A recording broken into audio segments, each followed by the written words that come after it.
नमस्कार दोस्तों, आप सबों का स्वागत है हमारे YouTube चैनल पे। आज हम लोग जानने वाले हैं टॉपिक जिसका नाम है मंदिर प्रांगण में क्राउड कंट्रोल कैसे करें। देखिए, क्राउड का मतलब होता है भीड़। आपको पता है भीड़ नियंत्रण कैसे किया जाए, चाहे वो मंदिर हो या कोई ऐसा पब्लिक प्लेस हो जहाँ पे बहुत ही ज्यादा नंबर में क्राउड अगर मौजूद होता है।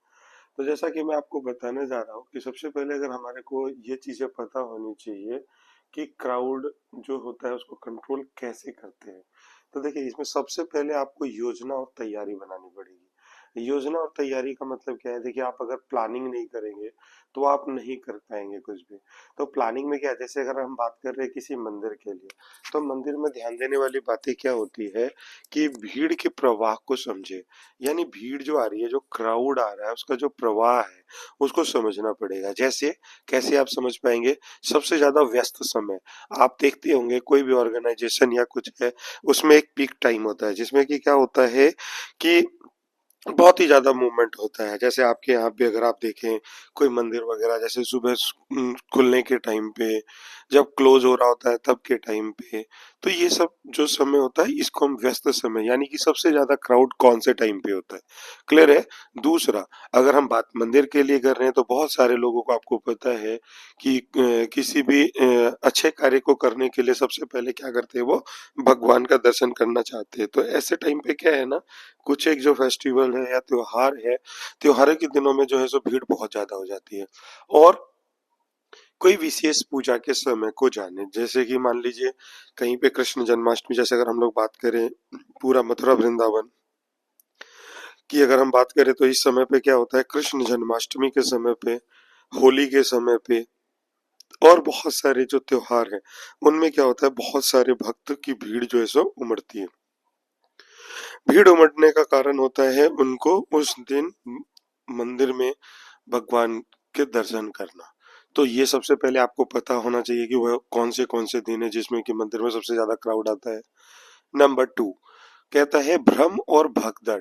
भ्रम क्या होता है, जैसे कि कोई अगर आपको मान लीजिए कि धमकी दे, या मतलब कि आपने देखा होगा कई बार क्या होता है, पीछे बोल देता है भीड़ आ रही है, भीड़ आ रही है, या बोल देता है कि भाई अंदर में जो है सो कोई ऐसा पर्सन है जो कि भाई सस्पेक्टेड है, सस्पिशियस है, जिसकी वजह से भ्रम पैदा करके, उत्पन्न करके वहां पे भगदड़ मचाने की कोशिश करते हैं। तो आपको क्या करना है, भ्रम और भगदड़ से बचने के लिए प्रवेश और निकास के स्पष्ट रास्ते तय करें।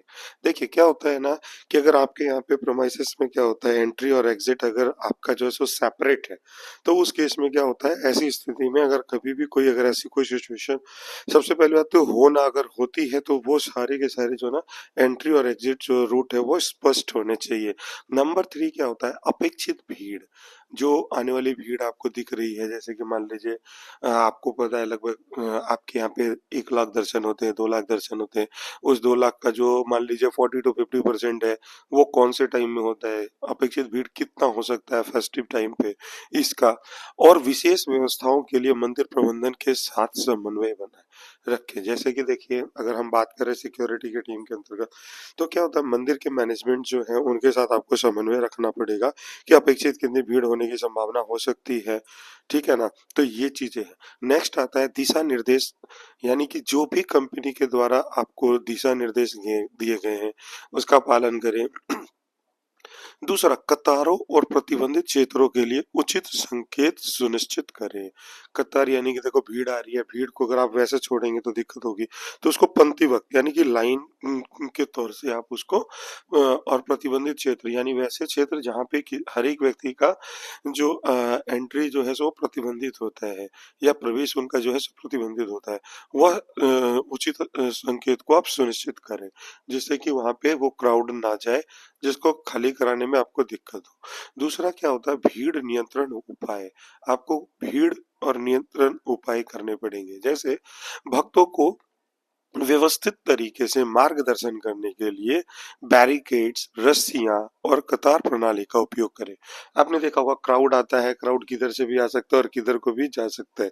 तो अगर हम क्या करते हैं, उस एरिया को बैरिकेड करने के लिए रस्सी का या बैरिकेड्स बोर्ड वगैरह से हम क्या करते हैं, उस एरिया को बैरिकेड्स कर देते हैं, जिससे आने और जाने वाले व्यक्तियों को उन एरिया में पहुंचने में की जरूरत नहीं होती। जैसे कि देखिए, भक्तों को व्यवस्थित तरीके से आप लेके आए, जो भी आपका रास्ता है, जो भी मार्ग है, एंट्री है तो एंट्री होनी चाहिए, वहां से कोई भी एग्जिट नहीं होना चाहिए, ठीक है ना। उसके बाद जैसे कुछ एक आपके ओपन एरिया है जहाँ पे कोई लोग जाके चले जाते हैं, चप्पल वगैरह ये करने की, कुछ छिपाने की कोशिश करते हैं, तो उसके लिए बैरिकेड्स वगैरह का इस्तेमाल करें। और आने वाले और जाने वाले रास्ते के लिए रस्सियां वगैरह का प्रयोग करें, जिससे कि वो कतारबद्ध प्रणाली का उपयोग करें। दूसरा, धक्का मुक्की या दम घुटने से बचने के लिए कतारों में पर्याप्त दूरी बनाए रखें। देखिए, जैसे कि आप लोगों ने देखा होगा बचपन में भी, अगर आप स्कूल में पढ़ते होंगे तो जब आप प्रेयर वगैरह के लिए या कहीं जाते थे, तो एक विद्यार्थी से दूसरे विद्यार्थी के बीच में कुछ दूरी होनी चाहिए, और होती थी, एक हाथ की दूरी हम लेके चलते थे। तो वैसे ही अगर आपके यहाँ पे कोई क्राउड वगैरह अगर आ रही है, भीड़ आ रही है या भक्त जन आ रहे हैं, तो उनके बीच में उचित दूरी का ये रखें, जिससे कि आपस में धक्का मुक्की ना हो। एक समय में गर्भगृह या प्रतिबंधित क्षेत्रों में लोगों की संख्या सीमित रखें। देखिए, आपको पता है किसी भी मंदिर वगैरह का जो गर्भगृह होता है बहुत ही छोटा होता है, और मतलब वहां पे ज्यादा अगर भीड़ आप लगा दें, क्राउड ज्यादा होने की वजह से क्या होगा, उस क्षेत्र में जो है सो आपकी अफरा तफरी हो सकती है। तो इसलिए क्या करें कि आप, अगर आपके यहाँ पे गर्भगृह में जाने की अनुमति है, तो सीमित तरीके से, अगर मान लीजिए 10 लोगों की व्यवस्था है उसके अंतर्गत, तो आप 9 लोगों को भेजे, 10 लोगों को भेजे। जब तक कि वो 10 लोग में से उधर से एग्जिट नहीं करते, तब तक अगले 10 को आप ना भेजे। यानी कि देखो, आप अगर व्यवस्थित तरीके से उनको भेजेंगे ना, तो एक समय में कम, मतलब जितना जगह है उतने लोगों को भेजेंगे, तो क्या होगा, बहुत सुचारू ढंग से हो जाएगा। अगर यदि लागू हो तो प्रवेश पास या टोकन की निगरानी करें। कई जगह पे क्या होता है ना, कि आपके जो है ना पास वगैरह की ये होती है कि भाई गर्भगृह दर्शन के लिए आपको पास दिया जाएगा। ये पास आपके पास होने से क्या होगा कि आपकी एंट्री वहां पे सुनिश्चित की जाएगी, तो उसको जरूर चेक करें। क्लियर है। नेक्स्ट आता है संचार और समन्वय। आपस में आपका जो है सो संचार, यानी कि एक दूसरे से वार्तालाप के जो साधन है, जैसे वॉकी टॉकी वगैरह है, आपके पास जो है सो लैंडलाइन नंबर वगैरह होते हैं, विसिल वगैरह है, तो इनके अंतर्गत आपको समन्वय रखना है। जैसे टीम के सदस्यों के साथ जुड़े रहने के लिए वॉकी टॉकी या पीए सिस्टम का उपयोग करें। देखिए, जो अगर मान लीजिए हम टोटल यहाँ पे अगर 80 गार्ड डिप्लॉयड है, 80 गार्ड के साथ कम्युनिकेशन करने के लिए हर एक गार्ड अलग अलग लोकेशन पे होगा, उससे कम्युनिकेशन करने के लिए हमने क्या करना होता है, वॉकी टॉकी। वॉकी टॉकी में क्या होता है, हम लोग एक चैनल पे सारे लोगों को कनेक्ट करके रखते हैं, जिससे कि कोई भी मैसेज अगर देना हो तो वन टाइम में क्या हो जाता है, वो सारे के सारे मैसेज जो है सो वहाँ पास ऑन हो जाते हैं। क्लियर है। या पीए सिस्टम, पीए सिस्टम क्या होता है, अनाउंसमेंट सिस्टम, जिसके द्वारा क्या है, एक अनाउंसमेंट की जाती है। कई बार आपके यहाँ पे बताया जाता है कि किसी व्यक्ति का मोबाइल खो गया है तो यहाँ के लिए, या किसी को का बच्चा गुम हो गया तो यहाँ के मिले, या किसी भी प्रकार की जो सूचना दी जाती है वो पीए सिस्टम के द्वारा ही दी जाती है।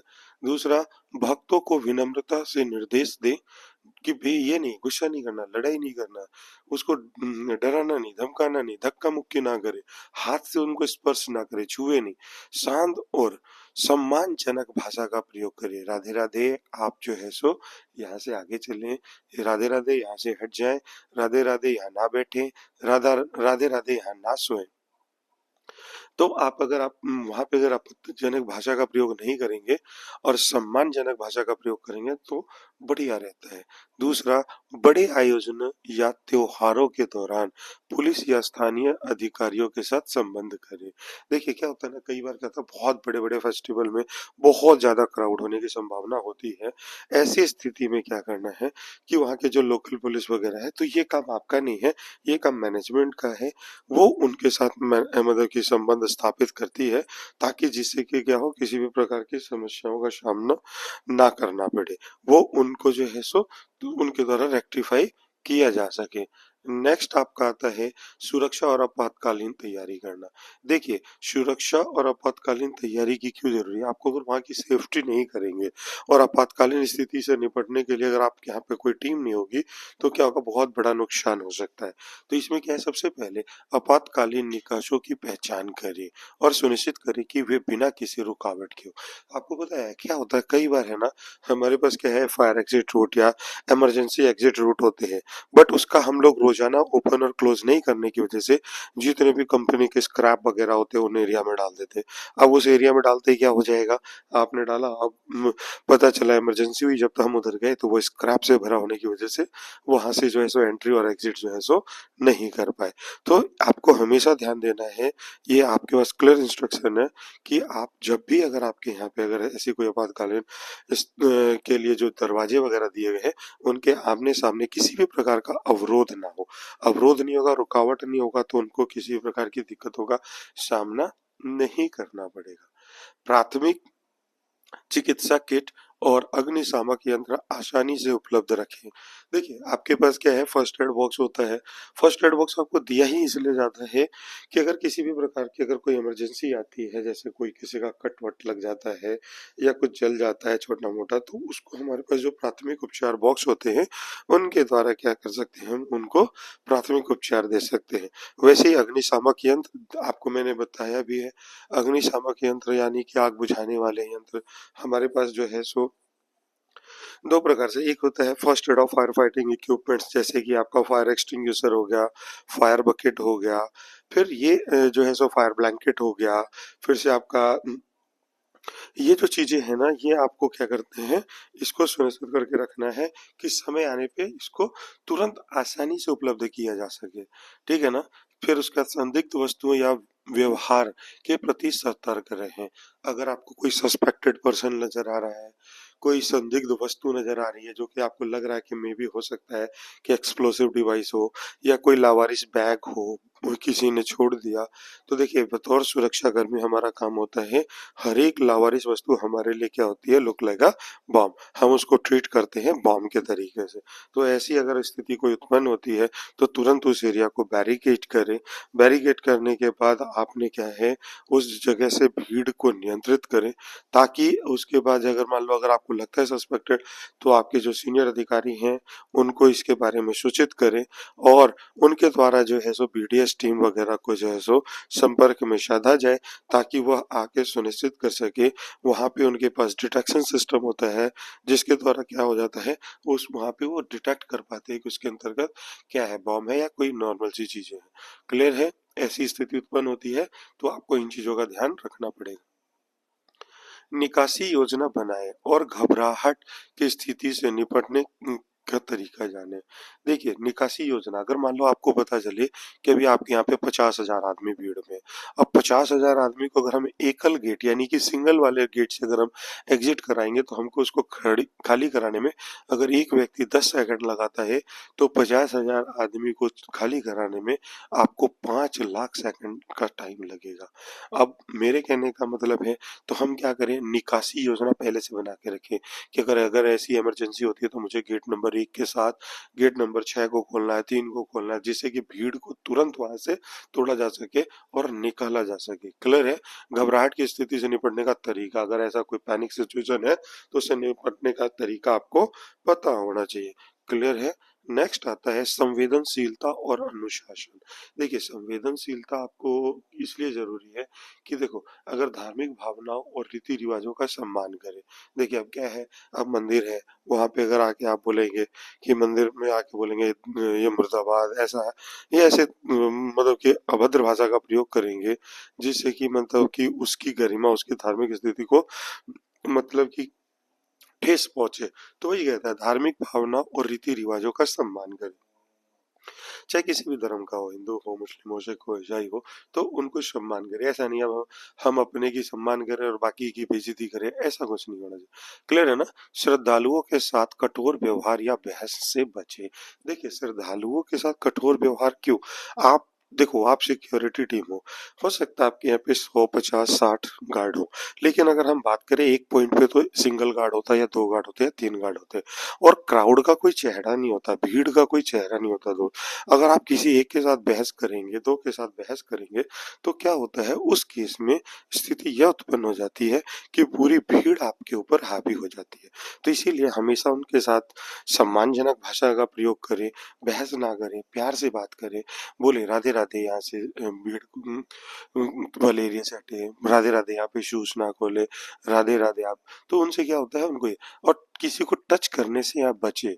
कई बार क्या होता है कुछ लोग उनको छुआ मतलब कि धक्का देके बाहर निकालने की कोशिश करता है, तो ऐसा नहीं होना चाहिए। नेक्स्ट, बुजुर्गों, बच्चों और दिव्यांग व्यक्तियों की सहायता करें। देखिए जो बुजुर्ग व्यक्ति है, अगर मान लिया हल्की सी भगदड़ होगी तो सबसे पहले ट्रैप्ड कौन होगा? बुजुर्ग व्यक्ति या कोई विकलांग है, अब हैंडीकैप्ड पर्सन है, उसको वहां से निकलने में, इवैक्यूएट करने में बहुत ज्यादा दिक्कतों का सामना करना पड़ेगा। या छोटे छोटे बच्चे हैं, तो ऐसे तीनों अवस्था में क्या करना है, या कोई गर्भधारण महिलाएं हैं, तो ऐसी स्थिति में आपको क्या करना है, उनको प्राथमिकता देनी है, उनकी सहायता करनी है और उनको सबसे पहले निकालने की कोशिश की जाती है। दबाव में व्यक्तिगत अनुशासन, सतर्कता और शांति बनाए रखें। कितना भी प्रेशराइज हो जाओ आप, कितना भी दबाव बने ऊपर से, तो आपने अपना आपा नहीं खोना चाहिए। अगर आप अपना आपा नहीं खोएंगे तो क्या होगा, अगर आप प्रेशराइज नहीं होंगे तो बड़ी ऐसे अनुशासन तरीके से सतर्कता और शांति बनाए रखने से क्या होगा, आपका कोई भी बड़ा से बड़ा जो समस्या है बड़ी आसानी से सॉल्व हो जाता है। नेक्स्ट आता है निगरानी और निरीक्षण।